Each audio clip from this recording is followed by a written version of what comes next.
All right, everybody, welcome back to the Zap Baseball Podcast. You're listening to the voices of Nick Giamonti and Richie Pagnotta. Hey, everybody, what's up? How you doing today? We missed you last week. Yeah, I had a great week. I'm sorry I wasn't here for everybody, but I was upstate New York at Lake George with my girlfriend and her family for the week.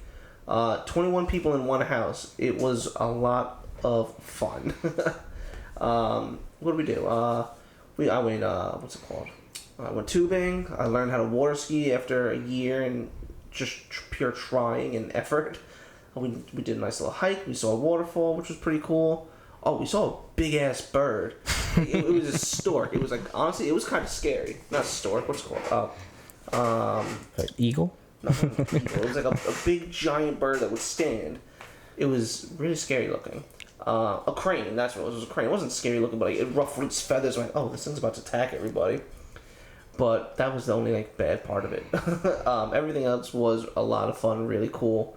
I had a great time. Sorry that I couldn't be here, and you did a great job without me. I mean, you were still here though in spirit, right next to me. I saw. You were still here.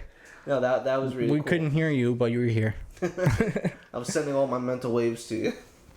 But I missed a lot last week. You did a great job picking up the slack without me. So, good job, buddy. Thank you. So, how was your week without me? It was okay. Did you miss me? Yeah, I missed you very much. But yeah, got some. I also do filming outside of here for those who don't know. Oh yeah, so you. I'm a filmmaker. What are you doing? Yeah, I was finishing up a shoot on Saturday for this film I'm working on, this feature film called Even the Score, and then Sunday I was working on a music video. Cool. So that was What's the awesome. studio for? The artist's name is C Watts. Go check him out on Instagram. He's my boy. Nice. Makes some awesome music, and we had a great time filming Sunday. That's awesome. Yeah. So yeah, let's get into today's episode. Yeah. We got a lot to talk about with the Yankees today. Do you want to start off with Andujar? Yeah, let's talk about Miguel Andujar. I'm very happy he's back and healthy this year. Listen, before we did the podcast, before Nick and I spoke about Yankees and baseball in general, I was banging the table, begging the Yankees to call up Andujar. I didn't care if it was too early. This guy's a contact hitter. He's going to get a lot of doubles. He's going to get on base. He's going to hit bombs. The guy's going to be just good. The only thing is he's just not a good defender, especially when you look at Urshela and what he's done. So now that Yankees summer camp is what spring training 2.0 is being called, now that Yankee summer camp's been going on, there's been a lot of talk of what are they going to do with Andujar and Urshela. Are they going to platoon at third base? Is Andujar going to play the first 6 innings and the later innings of the game, depending on how close it is? They're going to swap Urshela and Andujar out. What are they going to do? Well, during the offseason and during summer camp, they've had Andujar doing first baseman drills. He's been taking outfield drills. He's still taking third baseman drills. And, I love Andujar because of this. He didn't come into camp this year and say, okay, third base was my job. It's my spot. Urshela, hit the road, get in the back. No, he's okay, it's competition. It's always going to be a competition. I got to work my ass off. I got to get back on top. I got to show the club that I can do what I do best, whether that's hitting or fielding or whatever they want to have him excel in. He's got to show that he has to still earn his spot. And, he's taking it like a champ. And the unfortunate part is, he can just ball out and the Yankees just trade him because they like Urshela better. But also, everybody has to remember, last year it was a juiced ball. Urshela's numbers are incredibly inflated. If you look at his career statistics, last year's an anomaly. He's a great defensive fielder, and at the hot corner he's going to do very well.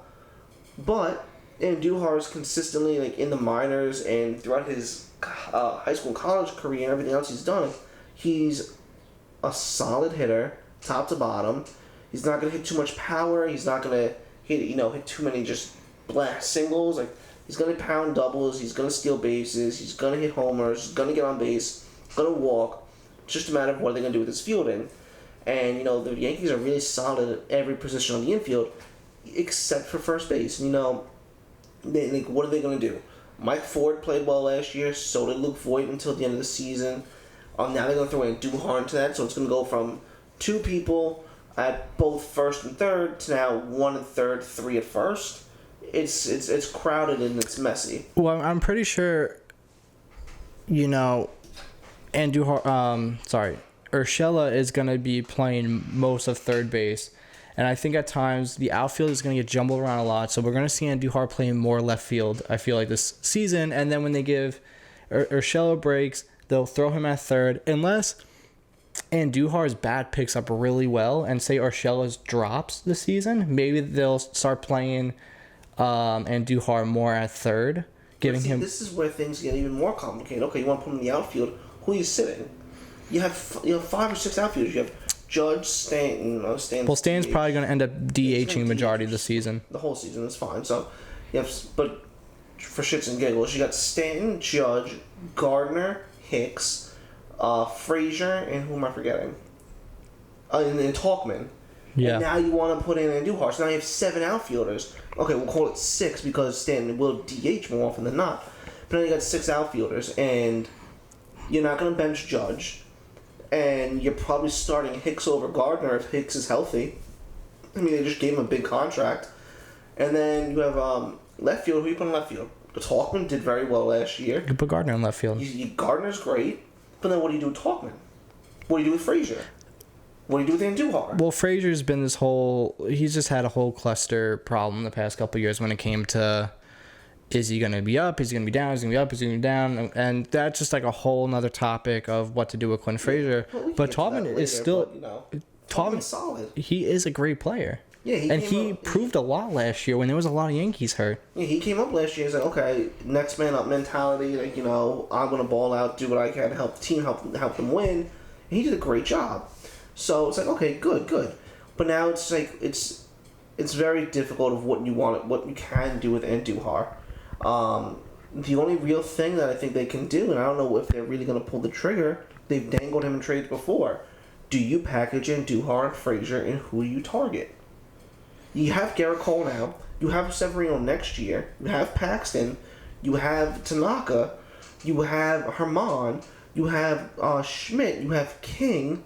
You have all these players. So it's like, are you going after a big name starter? And who are you going to go after? Are you going to go after a big man? Are you going to trade both of them for Francisco Lindor? Or Clevenger? Are you going to target Nolan or Arenado? Throw in Urshela as well? And then you probably have to give up either Estevan Florial or... I think Estevan Florial, the Yankees are gonna keep. I think they're gonna bring him up as Garcia. That's what I think they're gonna bring him up eventually as the next big outfielder. But I've been saying this past couple of years, the Yankees have too many outfielders, way too many outfielders, and it sucks because you look at the arsenal of outfielders we have, and there's almost 10 of them, and they're all great in their own way. And you have Judge, who just has an amazing arm. You have Hicks, who can make insane catches and dives, and we saw one of the top 3 outfielders in the league when healthy. Correct. You have Gardner, who's a veteran. I mean, you can say what you want about his arm. His arm isn't the best. He's getting older. See, Gardner, I wouldn't use so much as a starter this year. But I think he's at the age where you have these younger players who are going to come in and they're going to provide more than he can, both defensively and offensively.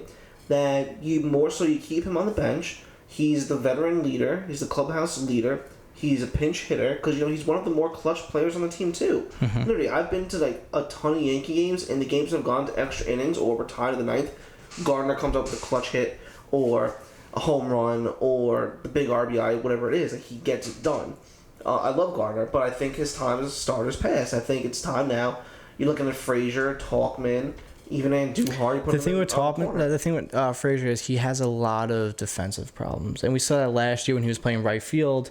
He had a lot of problems. I just never saw it. I guess he's a great hitter. He's an outstanding hitter, and I love the fact that every game he has a different pair of cleats on.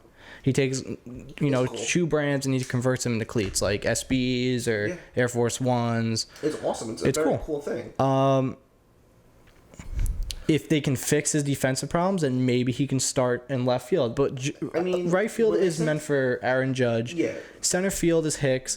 Left field, you're gonna have to. Left field's a jumble. You have a jumble there. They're gonna want to have to play who hits well against lefties, who's best against righties, who's better at home, who's better away. You could also have different days of a different set outfield. So you can have maybe some days you can have or if you're home or if you're away, you can have Judge. That's where the advanced analytics come in. And depending on who you're playing too. Yeah, of course. Like if you're playing a left-handed pitcher and you say, okay, oh, and Duhar hits really well against left-handed pitchers. We have to get him in the lineup somehow. Just sticking him in left field and like, okay, no one's gonna hit it to him. Or at home, Frazier's numbers are absurd. Okay, you're putting Frazier on. And if it's okay, Talkman does very well against righties, especially away. Like, let's start him and see what he does. I feel like Andujar's position this year is mostly going to be left field with a mix of third base. I think they're training him to have that ability to play first in case Voit goes down or Mike Ford isn't available. I think it's just so he knows how to play it. I don't really think he's going to be at first base that much.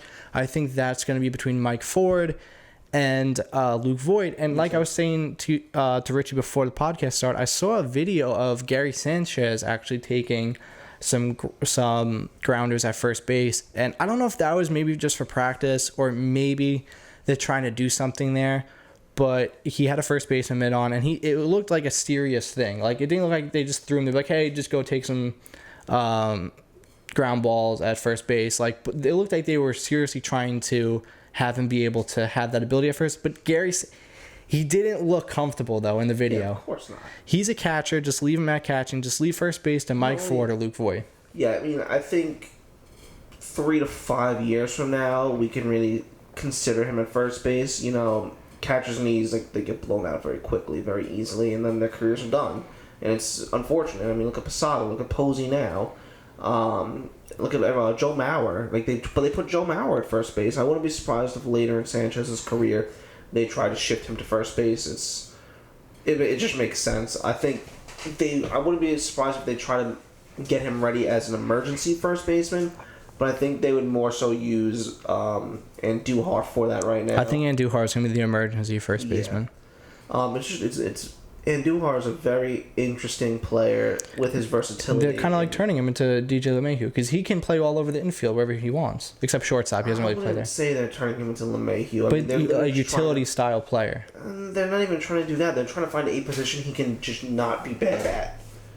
And, it's going to take a lot of different ways to figure it out, whether it's like, okay, let's see how well you do fielding a fly ball, or like, okay, try catching this line drive, or okay, here's a grounder that got through the middle. Okay, it's slower than it would be at third base, so you're most likely not going to mess it up. You're not going to muff it.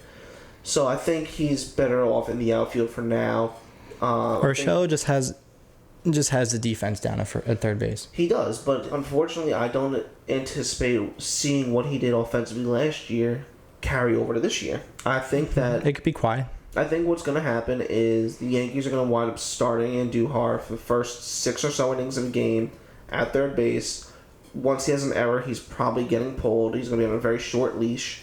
And then if it's a close game after the 6th inning, I think they swap him out. I think that's what's going to happen. I think that they're going to, we want the defense, put Urshela there, and Andujar sit on the bench. Or maybe tough situations too if the bases are loaded. Or if there's a runner on second, maybe they'd rather have Urshela out there. I mean, they're going to switch players halfway through the inning. They don't really ever do that in Major League unless it's a pitcher. Yeah. But, in tough spots where the game is 1-0, you're going to want to have a tight defensive infield. So they might, the next inning, say, Urshela, you're going to third, Andujar move to left, or you're coming in. Yeah, exactly. That's what I'm trying to get at with that. But I mean, the only thing they don't have to worry about this year is LeMahieu at third, because they did basically say that he's going to be second baseman this year. Yeah, he's got that lockdown. Yeah. When they moved Torres over to Shore, when they traded Didi away, not traded him when he signed with the Phillies. Torres is going to be the everyday shortstop. LeMahieu, when he's healthy and gets back from recovering from the virus, he will be at second base, and then those two will have to battle for third. Yeah. And we saw that last year a little bit, too. We saw a little battle there. But, I mean, Andujar was out majority of last year. Mm-hmm. But there was still always a battle over there. Yeah. But like I keep saying, Andujar just has power. He has contact. He's going to hit the ball more than Urshela is going to. Like, it's just a fact. Like, if you look at his stats, I think Urshela is a sub-280 hitter except for last year. And I don't think he ever had as many home runs as he did last year. Like, not even close. But just look at last week. It was a little game, inter-squad game with the Yankees, and with Garrett Cole pitching. Cole's pitching, and Andujar took him deep. I think it was first pitch too, right? Yeah. Now there's a lot of issues. Oh no, it wasn't first pitch. It was. Oh, it was first pitch of his at bat, not of the actual. So what happened was Cole struck out the batter, and then typical like Sanchez throws to the third and goes around the infield, no big deal. Cole gets the ball back, and the ump's like, you have to get rid of the ball. I don't think it was the ump. I think it was the dugout was calling him saying you have to throw the ball in. The ump or the dugout, whoever it was, they're telling him like, you have to get rid of the ball. And he's like, what are you talking about? Like, I like this ball. Why do I have to get rid of it? Like, too many hands have touched it. Like, that's the rules now. And, like, I think it's stupid. Like, that's a little ridiculous. Just don't do around the horn then. Eliminate that. Just when you strike someone out, it might be different. You like to celebrate the strikeout, but just throw it straight back to the pitcher and that's it. Yep. That's what may happen. If you find a pitcher saying to your catcher, listen, I like this ball. Let's not mess around. Throw it back to me. Wouldn't be surprised if we start to see that. But yeah, Duarte took him deep, and Cole was a little pissed. He's peeved, like you can tell. Like he was pissed because he didn't like the ball that Sanchez threw back to him. The ball that he liked, they said bring back, throw into the dugout. He was pretty pissed about it. They gave him a new ball, and he looked at the dugout, and there's a video of him saying like, "This ball sucks. Like I don't want to use this ball." Yeah. And then he threw one. It might have been just a regular fastball. He might have just wanted to get rid of it, honestly, too. He might have. And then Duhart took him relatively deep to right field. Yeah, I mean, short porch, but it wasn't the short porch where he hit it. It's going to be interesting to see what happens going forward. Like, I mean, I know pitchers now, they're supposed to be carrying, like, a moist towel in their back pocket. Like, so they don't lick the ball? Yeah, so they don't lick the ball. So, like, if that's the case, take it. Rub the ball down real quick. Like, give me a break. Like, you can't hold the ball after you're passing around to 4 other players. Like, come on. So, it is what it is. But, aside from that one sour note from Cole, he did pitch again on Saturday, I believe. Yeah, Saturday afternoon they had another, like, inter-squad game. The chair's not I'm too far away. I'm just bringing you a little closer to me.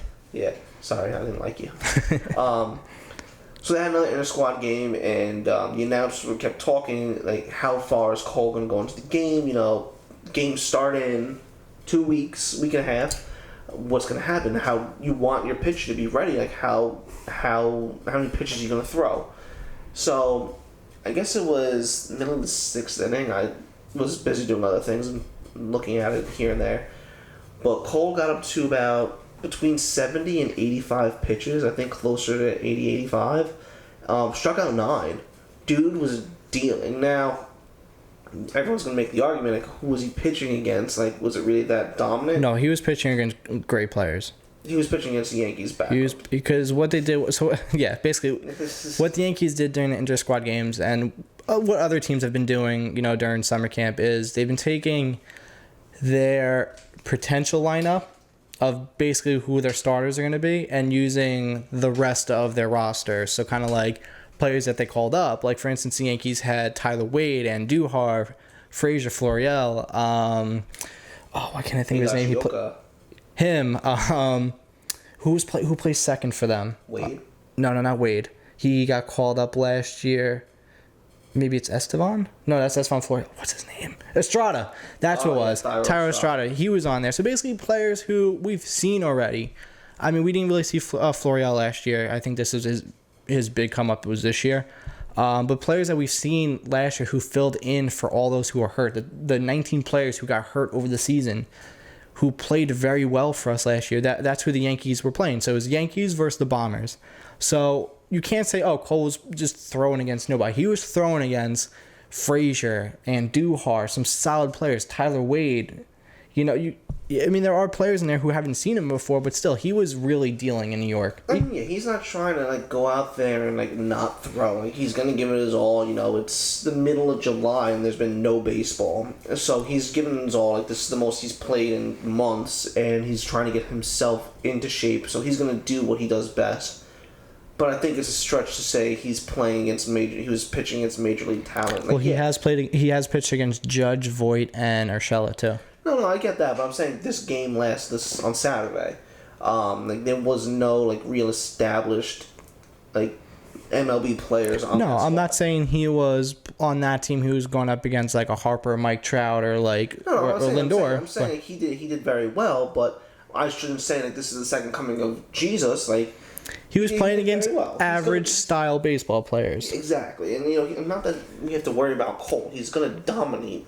Yeah, he's gonna do great. I mean, but if you watch videos of him pitching, he's throwing straight gas. Oh yeah, Straight gas. I mean, they were clocking him in like the high 90s for a lot of his fastballs. And maybe he's doing really well with the Yankees' new pitching coach this year compared to what he was doing with the pitching coach on the Astros last year. The Yankees worked very hard to get Cole, and one of the big things they did was they signed this new pitching coach, and I forgot where. I think he's from college. I forgot exactly where he's from, but he's a very analytical pitching coach, and it was somebody that Garrett Cole had liked from what he heard and like what he saw from this guy. So the Yankees said, okay, well, we're gonna go hire him so that you like us a little bit more. Granted, they didn't have to worry, if you ask me. So the new pitching coach is gonna, take him, like, he's here, he's gonna go above it. Like, he's gonna just dominate. Like, not that he hasn't already. And he's gonna be fun. And they also they signed somebody from Cleveland. I don't know. The pitching coach's name is Matt Blake. Yes, Matt Blake. I forgot, they signed one of the coaches from Cleveland. I forgot exactly who, but he's helping Sanchez pitch frame. And man, I can't wait. I think everyone hates when I say this. I think Sanchez is one of the top 5 catchers in the league. Everybody will say, "Oh, he's such a bad defensive catcher." Blah blah blah. The other thing everyone has to remember is in this new age of sabermetrics and analytics and how baseball is being played, you're no longer throwing 70 fastballs a game from your starter to the catcher. The Yankees are one of the biggest teams that go with off-speed, curveballs, sliders, whatever they can to keep the batters off balance, which is what I thought should have been happening for years, if you ask me. But it's a little more complicated and difficult for a catcher to catch for the Yankees, especially when you have somebody now like Cole, who's just got filthy stuff that's just moving all over the place. Same with Severino and Paxton. I think it's going to be a great year. Just how this guy is going to really help Sanchez, not only with pitch framing but defensively as well. He's got one of the best arms out of all the catchers in the league. I remember when he came up, ESPN did a whole thing on him. He's definitely one of the best hitting catchers in the league. That's for sure. He's the best hitting catcher in the league, and he's got the best arm out of all catchers. I mean, you don't run on Sanchez. You're just not. Like, no. Dude's throwing 98 miles an hour back at second base, and he's going to pinpoint it right at you, so you're not running on him. But I love Sanchez. That's just me. I know a lot of people don't, but it is what it is. He grows on me more and more each year, but I remember a couple years ago his just defensiveness was just, in my opinion, lazy, and when he was like a lot of times where he was trying to run balls out, he just ran very lazy. But I mean, look, he was young, he changed since then. Yeah, I remember. I do remember when everybody gave him all that crap from when he didn't run out the ball, and then it came out that he tore something in his leg, and everyone's like, "Oh, he should have run out the ball." No, he tore something in his leg. Like, he could not run. Like, I hate when people get on that. Like, it's not like it's the Mets with what was it, Cespedes? Somebody who literally just walked to first base. Cano. It was Cano? Cano, which is, even on the Yankees, Cano walked to first base. Cano was always a lazy runner. That's a bomb. He was a good hitter, great, amazing second baseman, but he is a lazy runner. Smartest thing the Yankees ever did was not re-sign him. Yeah, I agree. So also, I want to also go back to the whole thing with Cole with the ball. I know a lot of pitchers in the Yankees organization right now when it comes to the summer camp are handed a bag of personal baseballs, and those are their baseballs to use for the day. So obviously, is that each individual player, or is the team say, here's 50 balls, you're going to use 50 balls? No, like each pitcher gets their own personal bag of baseballs that they only use. So Cole's going to get his 50 balls, Paxton's going to get his 50 balls. Yes, and that's just for summer camp. I don't know how that's going to transition into the season. They might not do it that because it doesn't really. I mean, I'm sure each team is going to have their own set of baseballs. So whatever baseball Cole uses, once the inning's over, those get pushed back into the dugout, and then a brand new set of baseballs get taken out for, example, the Nationals, for something like that. Yeah. But they did announce it the other day, Adam Ottavino had his own personal bag of baseballs, and that as a pitcher in the major leagues, you may or may not like that because, Cole didn't like the fact that he had to throw a ball in that he liked. You may not like that, and I think that's what a lot of pitchers are going to have to adapt with this season and get used to is you might not always like the baseball you're going to get, but you're gonna have to make it work. You can't just throw a hissy fit and slow the game down. Yeah. If you don't like it, suck it up. Unless it's the baseball is just deformed, then sure, throw the ball back in and get a new one. I wouldn't be surprised to see a few pitchers like intentionally throw away a ball, just throw a ball into the ground. They've done that before. If you watch closely, no, they'll throw it. That's what I'm saying. If you can't do that going forward, they'll just throw it straight into the ground so that you have to change the ball. just throw it over. Just throw a wild pitch. No, not necessarily a wild pitch. Throwing a fastball straight down into the dirt in front of the. Oh, so it gets all messed up. Yeah. Yeah, so then you can't use it. I wouldn't be surprised. I've always thought that. I mean, you can't do it this season, but next year, I just always thought that they've always go through so many baseballs, even if the ball hasn't been hit yet. It just the catch will get. It's like, okay, the ball's done. How is it done? That's what I've never understood. Is like, I get it. Maybe as a pitcher, you have a certain feel of how you want for baseball, but just pitching it 5 times and after bat it just toss away. I'm like, what was wrong with that? Nothing was wrong with that baseball. You're not wrong. But so moving on to some players who are on the injured list or have come off the injured list. I know that this season there's going to be a disabled list for the coronavirus. Yeah, so there's going to be a regular injured list with the typical 10, 15, 60 days. 60 days, whatever it is. But then with coronavirus, there's going to be a separate injured list, and there's going to be no limit for how long the players could be on there because, as we know, you could either be asymptomatic with no symptoms and be fine. You could have all the symptoms, and in 2 weeks you're fine. Or you could be going 90 days and you're still sick. Mm-hmm. So they're not putting a time limit of when you have to come off that. The regular injured list is staying the same. How many players tested positive total? On the Yankees? No, in total, all MLB. I think it was 30 something. It's more. More. Well, I think I saw something that was between some coaching staff and players. It was 80 something. So players, I think more players. I thought players were somewhere between 26 and 35. I think it's a little more than that. It's probably within the 40s. I don't think so. I know the Yankees confirmed have 3 cases. There was one team, I forgot what team it was. Doesn't really matter right now, but they got hit with 4 or 5 cases out of their players. Probably Arizona. I think it was maybe Arizona got hit pretty hard. Yeah.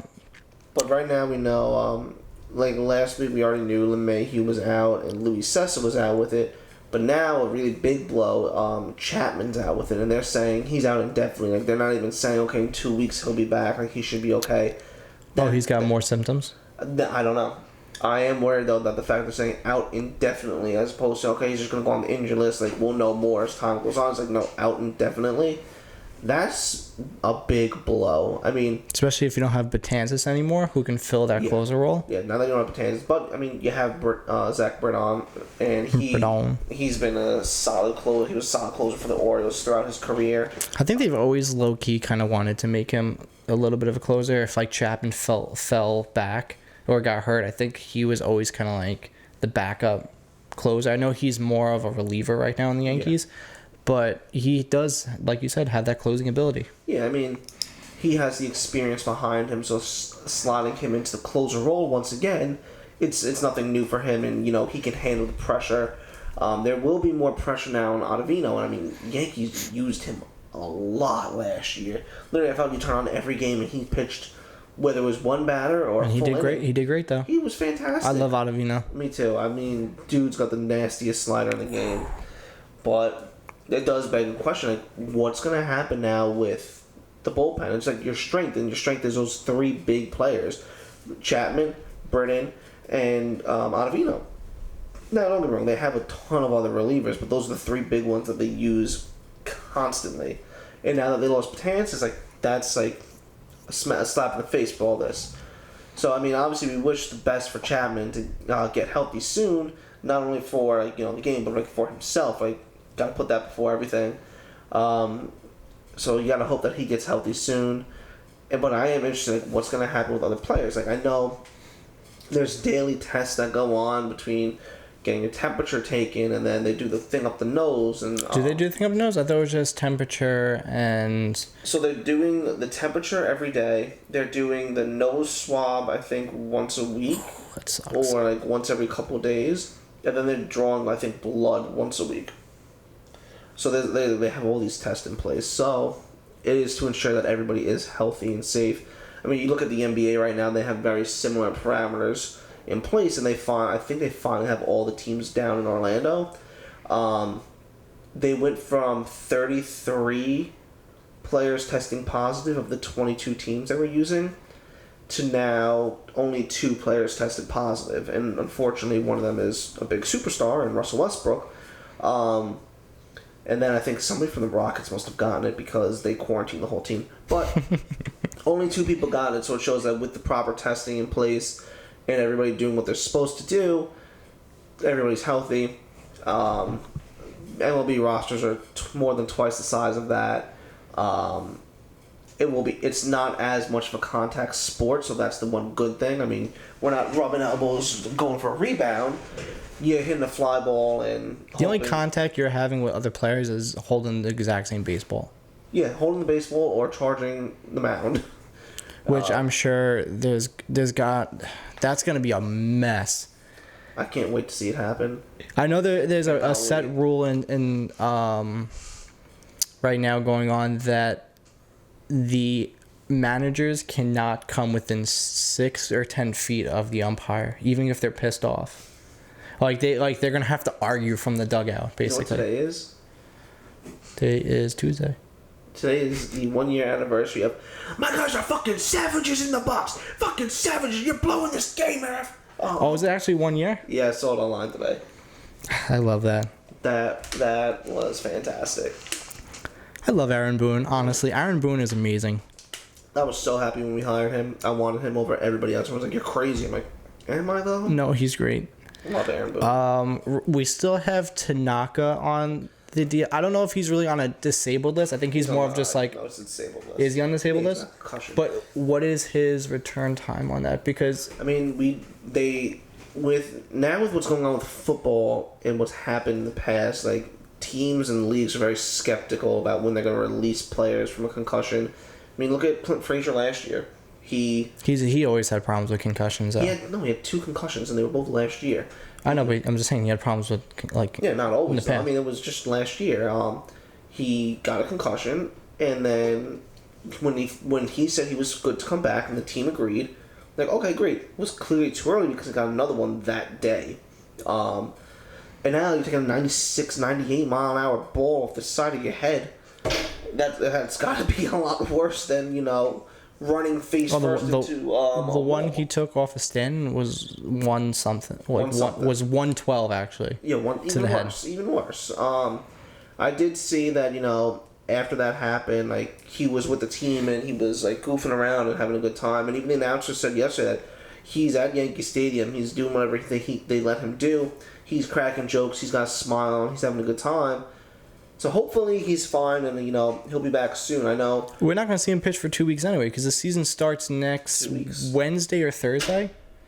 Next Thursday. Next Thursday, and obviously Cole's starting to pitch off. So obviously, I'm sure after that will either be like Hap or we still have Hap. I forgot. Paxton. So Paxton's back now, right? I saw him taking. What's wrong with him? He had a. He had like a, what was it? He had a back spasm, and I think he had a little surgery on it. But it's been months in that, so I know he was throwing some BP and was doing pretty good. But we're not going to see Tanaka pitch for another 2 weeks anyway, so you still have some time of recovery and resting. God, I'm so mad we still have Hap. Why we lost? I'm happy we still have Hap because we lost Severino for the season. Severino got put on a 60-day DL list. He's done for the season. Tell me, John, he's done. I mean, I get it. I was happy when we traded for Hap when he went 8-0, and I said we should not re-sign him. He's not this good. He got really lucky. Don't re-sign him. Then he sucked last year. And he's going to suck again this year. He's not good. He's overrated. He's overpaid. God. Our 1-2 punch is going to be Cole and Tanaka. For the season. If not even for now, because Tanaka's head's falling off. All right, so our 1-2 is Cole and Cole. Our 1-2 is Cole and Hap, and I'd rather drink lighter fluid than watch that. But no, Tanaka should be fine. Well, they can call up either Clark Schmidt or Michael King. I'm not saying they're going to be aces, but they're going to be our 5th and 6th guy. Clark Schmidt looked pretty good during summer camp. Yeah, he's also 22. Who cares? He could be a beast. He could be, but they're not going to put him at the front of the line. No, I'm not saying they're going to put him like a 1-2, but he can be a 3 starter for now until, we get our rotation back in order. If we are lucky, he can be a 3 right now. It's going to be his first year in the big leagues. You never know. I'm just saying. I'm not saying go ahead and throw him out there and make him a 3 starter. It's very, very rare to see a pitcher come out of the minor leagues and excel his first year. Otani was really good his first year. Oh, that's different. So different. He was pitching professionally in Korea, Japan.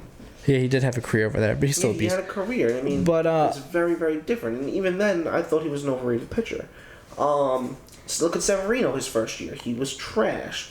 Look at Matt Harvey his first year. Trash. All these pitchers, like, their first years aren't good. So you can't expect Clark Schmidt or Michael King or even Devi Garcia to come up and they're the saviors. Like, no. We'll be lucky if they go God, I don't even know how many games they're going to pitch, but if they have a winning record, it's going to be hard. We just need everybody to get healthy. And like you said, Tanaka, 2 weeks. If we're lucky, 2 weeks. It's going to be really difficult to really put a time frame on that. Concussions are different for everybody. I know football, they have a very stringent policy and test in place that you have to go and figure out. You have to pass before you can go back on the field. And baseball, I don't think they're as strict or what their testing policy is, but they have one. It's different. If Frazier missed half the season with a concussion, which it didn't really seem too bad. He ran into a wall, and now you're taking a 110, 112 mile an hour ball off the side of your head. That's got to be worse if you ask me. What are you looking at? I looked up the Yankees projected 2020 starters. So this is just a projection.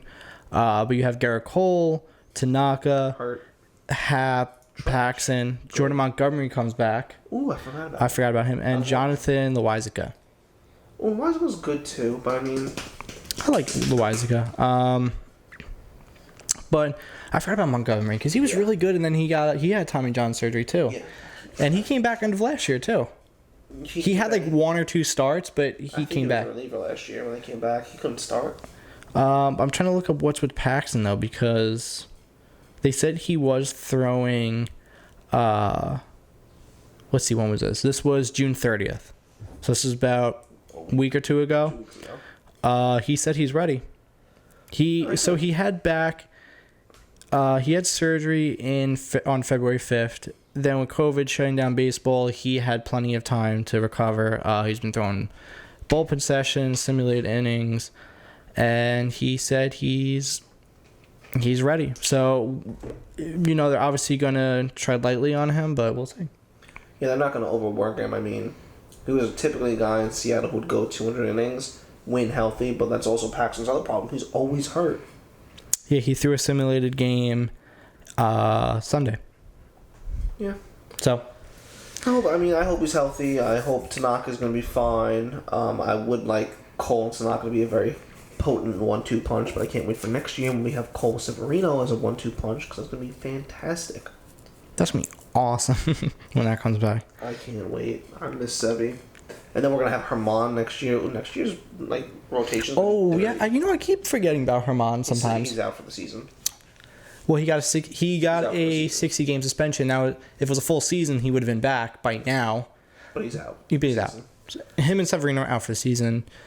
So we just got to keep everyone healthy. 2021.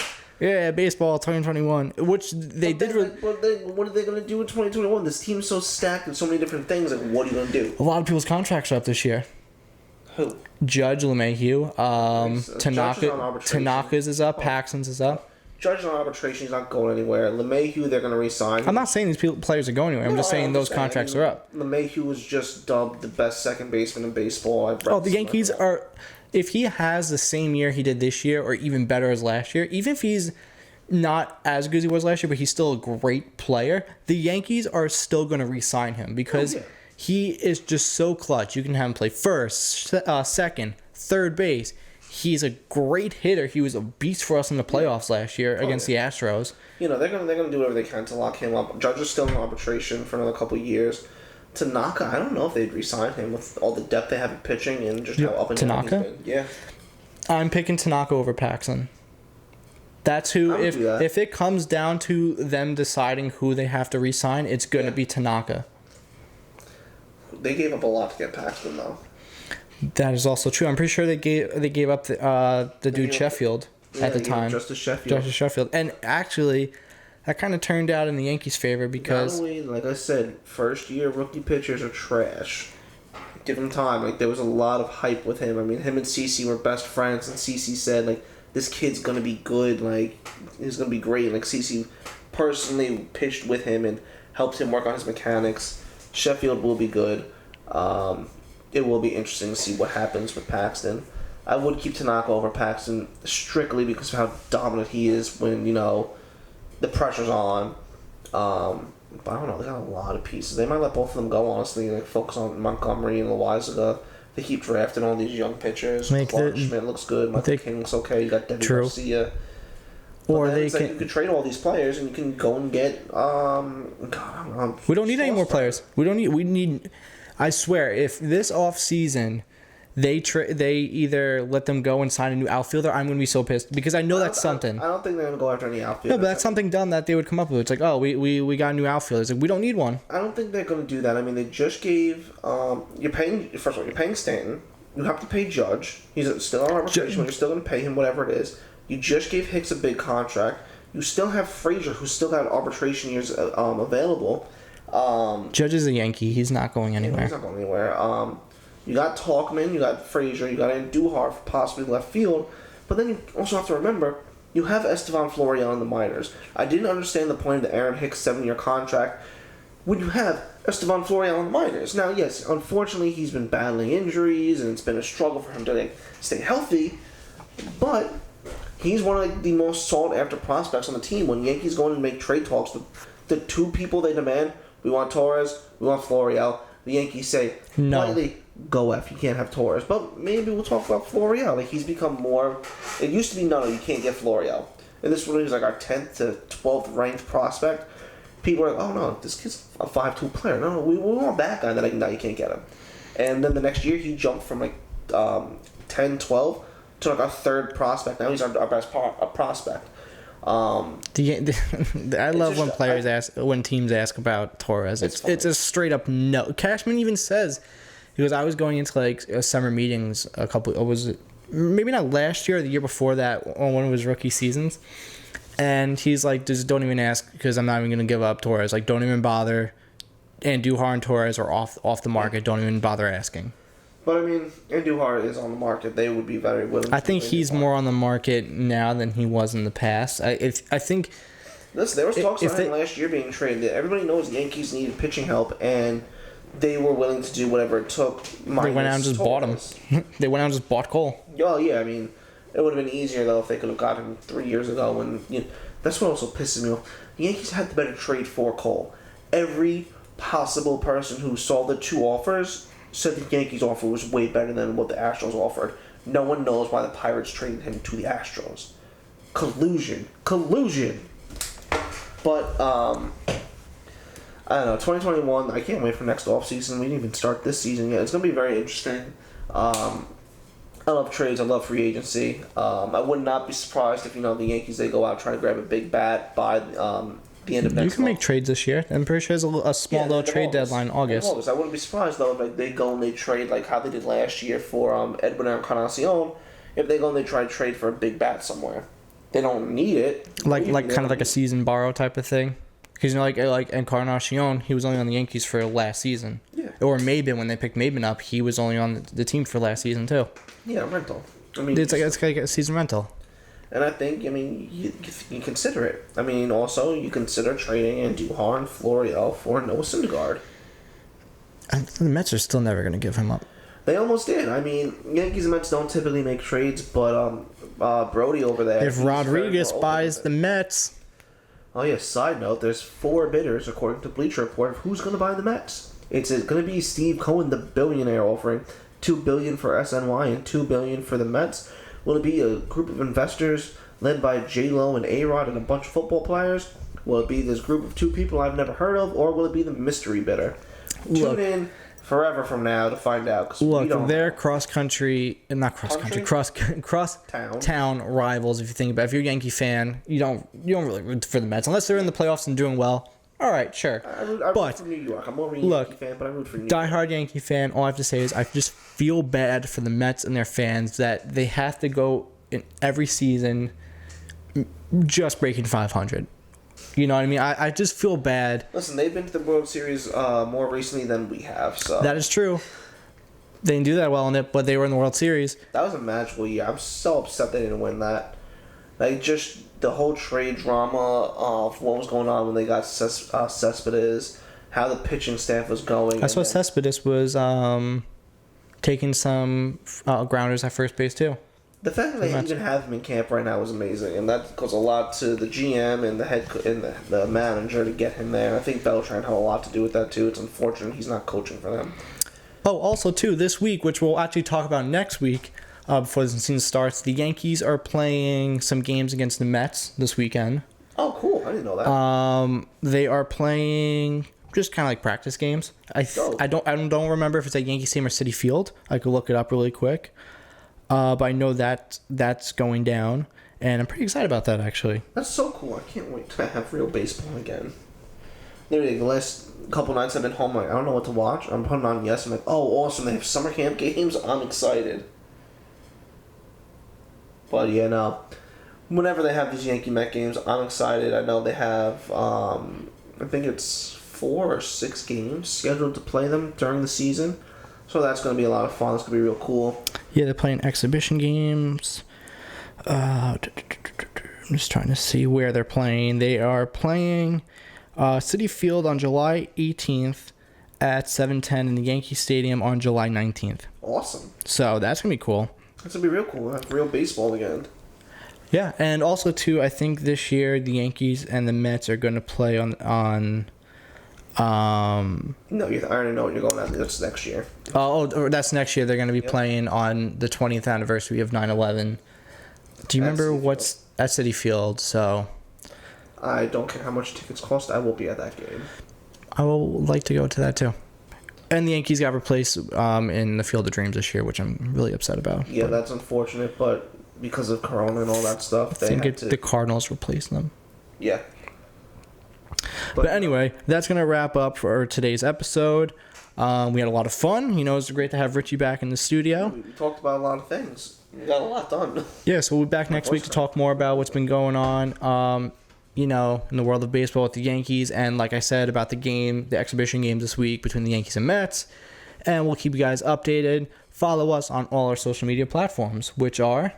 we're on TikTok, we're on Snapchat. No, we're on Snapchat. We're on TikTok, Instagram, Facebook, YouTube, Spotify, other podcast accounts. Am I forgetting anything? No, but check us out. Follow us, message us, like our stuff. Let us know you're listening. Let us know that you like our content. Let us know. Look up Zap Baseball everywhere. Exactly. Just say hi to us. Even on this video right now. Comment down below. Like the video. Subscribe to us. Catch us every week at 10:30 on YouTube and Spotify. And there will be updates on all the social media platforms as always. Always. All right, guys. Thanks for tuning in, and we will catch you next week. Peace. See you later.